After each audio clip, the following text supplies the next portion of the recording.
It's time to make it, just give it a try. 'Cause you can make it like the old fat guy.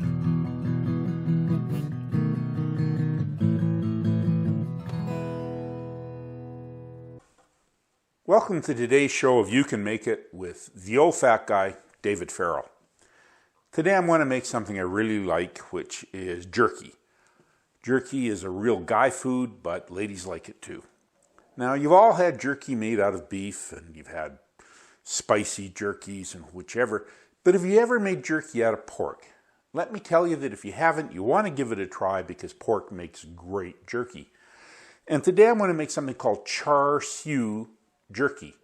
Char siu is a marinade or sauce that's used to make barbecued pork, Chinese style. And if you use that marinade to cure your pork and then make jerky out of it, you get this wonderful, almost candy-like jerky with the hints of Chinese barbecued pork and a wonderful, nice chew from the pork. So that's what we're going to make today. Now, when you make jerky, what you really need is lean meat. And if you look at the meat that I got here, what happened was you'd like to buy some pork loin, because pork loin's quite lean. But sometimes it has this piece on the side, and fat is the enemy of jerky. A big chunk of fat in your jerky just doesn't turn out right. So we're going to trim that off, and we also want to trim off as much as this fat layer up here as we can. So we'll just start with a really nice sharp knife, and we'll just try to shave some of that off. Now, don't worry about taking a bit of the meat off. I'm going to save this fat and the meat that I take off to put in a sausage recipe I'm going to make shortly. If you can manage to buy a pork loin with just this part, which you can sometimes, it is better, but you still want to get as much fat off as you can. So we'll just take a little bit more off there. Okay. And we're just going to keep going, but we're going to start here taking this big chunk of fat and meat off the side. It's just not going to cut it in our jerky, so we'll just cut that off. And take the last of this little piece of fat off of here off. Now, I will tell you, if the pork's a little half frozen, this is easier to do, but you can do it with a thawed out piece of pork like this, no problem. Now, you're never going to get all the fat off. Obviously, meat has some fat in it. You just want to get all the big chunks off. Just like that. So you can see most of the surface fat is off. There's still a little bit marbled in there, but don't worry about that. All the big chunks are gone. Now, I'm just going to do the other piece.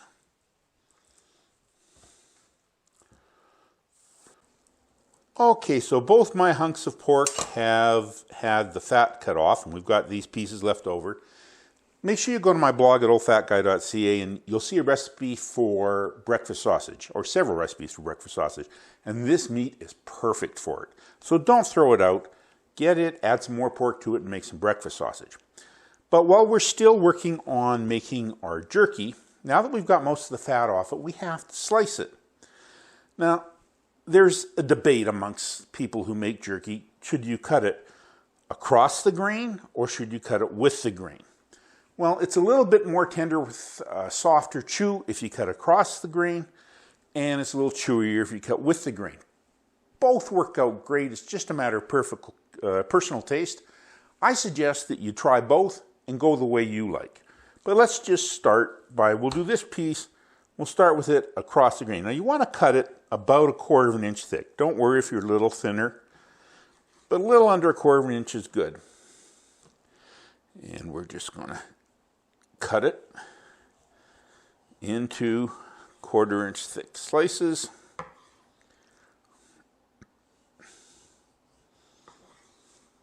Now, in the old days when you made jerky, what you did was you cut it as thin as you could, because the way they made it was to dry it so there was no moisture left in it. That made a really tough to chew jerky. I find these days I cut it at 1/4 of an inch, and I'm going to be using some curing salts in it, which I'll talk about later. And that lets me get a really good chew, but it's not that hard, almost rip your teeth out kind of sensation. you get from using a total dry method. Now when you get to a piece like this, that you can see it's starting to get a little thinner and harder to cut, now's a good time to just turn it like that and cut with the grain.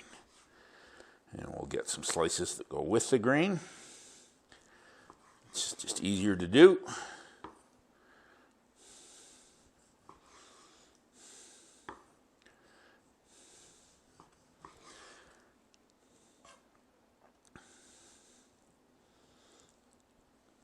And there's that piece. Now I'm just going to do the other piece, but I'm going to cut it. It's a little narrower. So I'm going to cut it with the grain, just for some different variety in my chew on my jerky.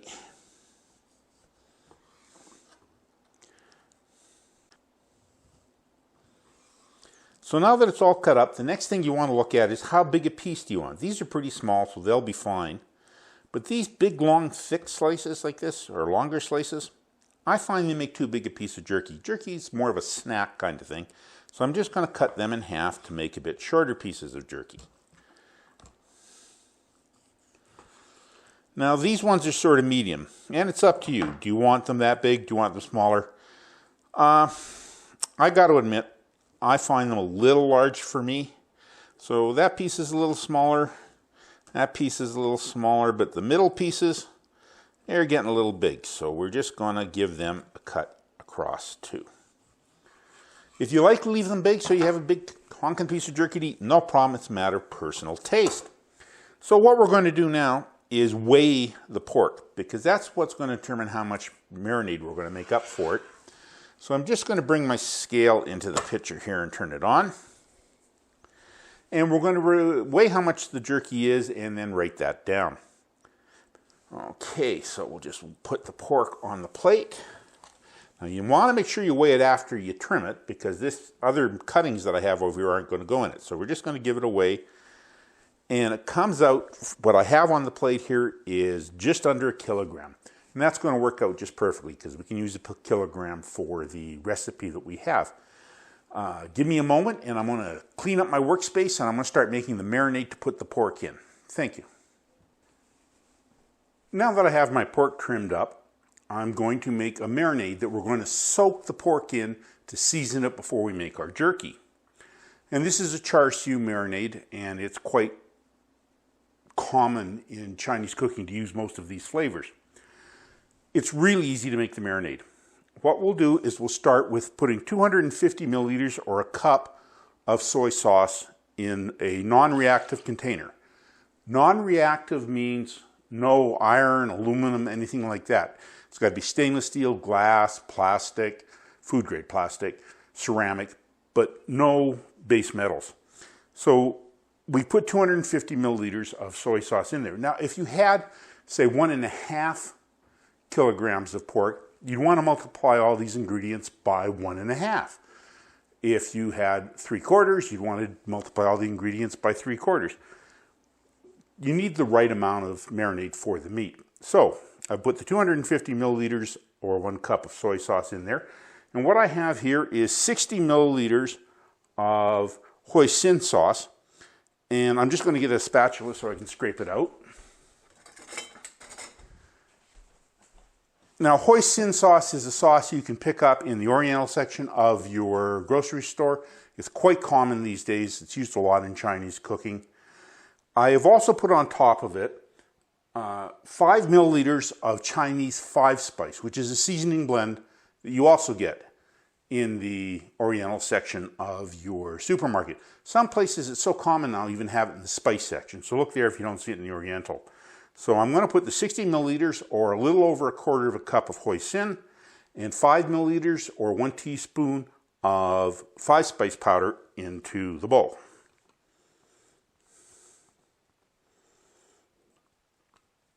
There we go. The next ingredient we're going to add is sriracha sauce, which is an Asian hot sauce. It's easy to find in most stores these days, but if you want to, you can substitute Tabasco sauce for it. Now, in this particular recipe, I'm putting 10 milliliters or 2 teaspoons of sriracha sauce in there.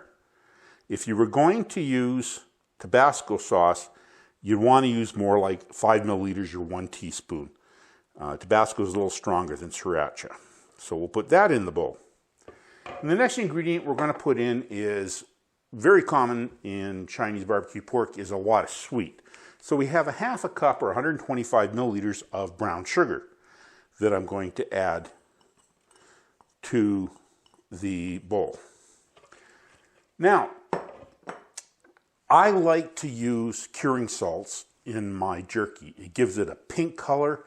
It gives it a nice hammy taste. I just find it turns out a lot better and it stores better if I use a little bit of curing salts.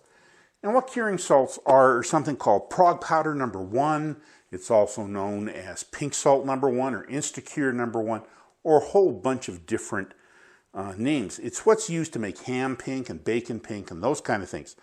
The important thing you want to do is look for prog powder number 1 or pink salt number 1.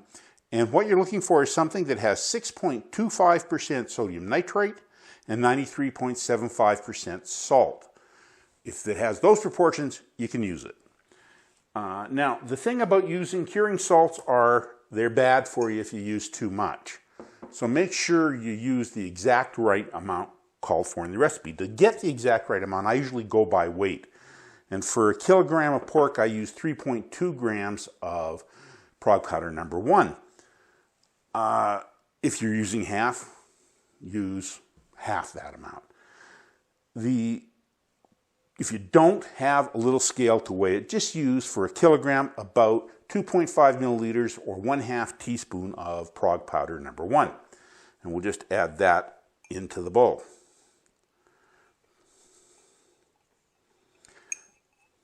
Okay, so we'll just stir those ingredients together, and you'll note that the brown sugar doesn't totally dissolve. It's sort of a grainy mixture, and that's okay because there's so much sweet to it, it just doesn't want to. But just stir until it's mostly a liquid. And then we're going to add our 1 kilogram of sliced pork to the bowl. Now, stir it up to get a good coating all over the pork.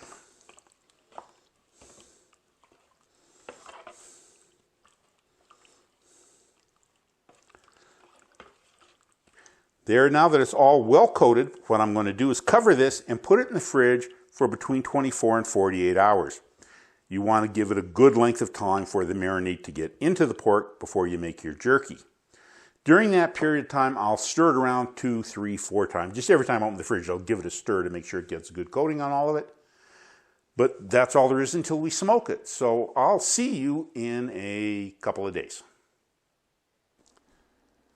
My jerky is sat for about 36 hours, and it's time to take it out of the marinade, and I'm going to put it on the rack of my smoker. I brought the rack inside just to make it easier to lay it out. You want to lay it out in one layer so that they're not quite touching. You want to have good airflow around them.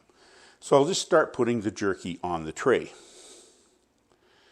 And while I'm doing that, I should point out to you that, shooting this video or any video of jerky, I find one of the hardest ones to do because no matter the fact that I've got the camera set up on a tripod, the result always seems to come out with the jerky picture.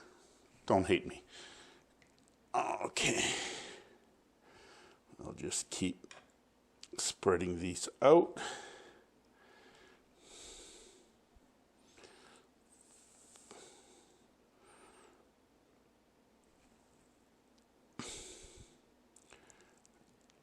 There we go. And I'll just keep doing it until the tray is totally full. Now I will tell you that if you don't have enough tray room to do all your jerky, you can put a skewer through one end and then hang it from this, like put 7 or 8 on a skewer and then hang them between the grill racks. I'm going to have lots of room in my smoker for this small batch though.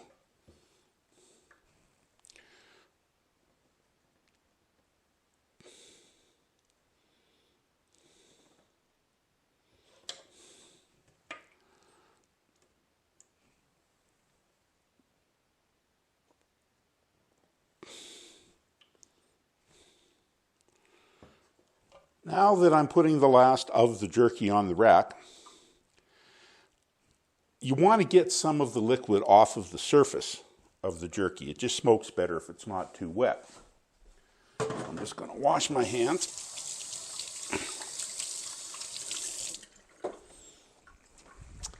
And what I'm going to do is I'm going to dry the surface of the jerky by just patting it with a paper towel.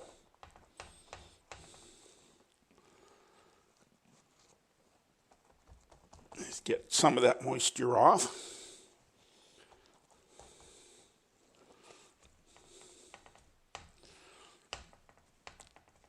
And then I'm going to flip it over and pat the other side off too.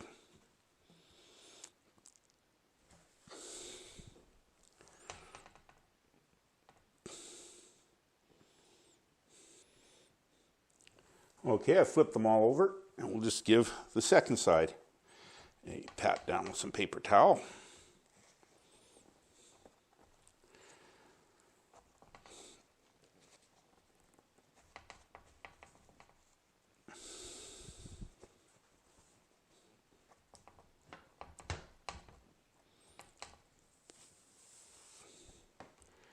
And once it's all patted down, we're going to want to let it sit at room temperature for 2 hours just to get it even a little bit more dry. Now, the only reason it's safe to let it sit at room temperature for 2 hours is because we use some of those curing salts, that prog powder number 1, in the marinade. And that'll help inhibit any bacterial growth that shows up inside the pork. So I'll see you back in about 2 hours. After I let the jerky dry for 2 hours, just sitting on the rack, I preheated my smoker to 200 degrees Fahrenheit, and I put the jerky into the smoker.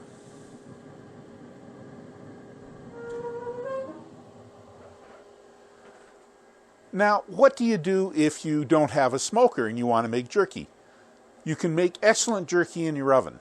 Just instead of putting it on a rack in your smoker, heat your oven to 200 degrees Fahrenheit and put the jerky on a rack in your oven. It will come out very well, but with no smoky taste. But I've made a lot of delicious jerky that way. So it will take about 2 hours for the jerky to cook, but I'm going to start checking it at 1 hour and 45 minutes because some of the thinner pieces can get ready earlier, or if your oven temperature's off a little. And if you overcook jerky, it's not a good thing. So I'll be back in about 1 hour and 45 minutes to check the jerky, and it should take about 2 hours to finish totally. I'll see you then. The jerky's been in the smoker for about 1 hour and 50 minutes. It's looking quite well done. It's got a nice color, and it looks like it might be ready. But to make sure, what you want to do is pick up a piece of the jerky and bend it. If the surface cracks like this, then you know it is likely done. What you want to do is feel any thick pieces of jerky to make sure there's no spongy or soft spots. And if there aren't, then the jerky is ready to take out of the smoker. You want to take it out of the smoker and let it rest for a couple of hours before you try it for the jerky to set up after the cooking. So our jerky is smoked. I've brought it in and let it cool for a couple hours because it sets up a little bit better when it's cooler. And we have a beautiful plate of char siu pork jerky. Of course, I must try it. We'll just take this piece, see how the skin breaks easily. That's what you're looking for.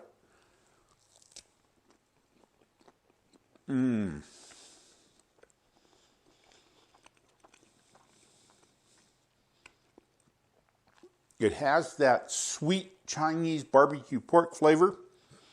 It has a wonderful chew, but it's not really hard and having to rip off. It's just nice and pleasant. This is an absolutely delicious char siu pork jerky, and of course, you can make it.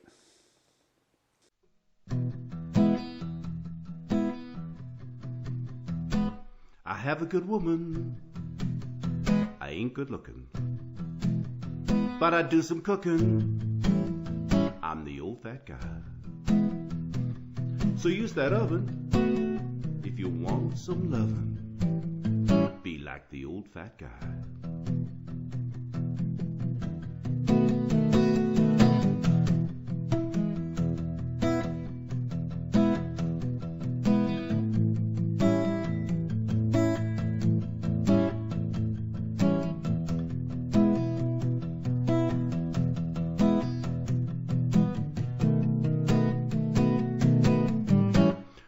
like the old fat guy.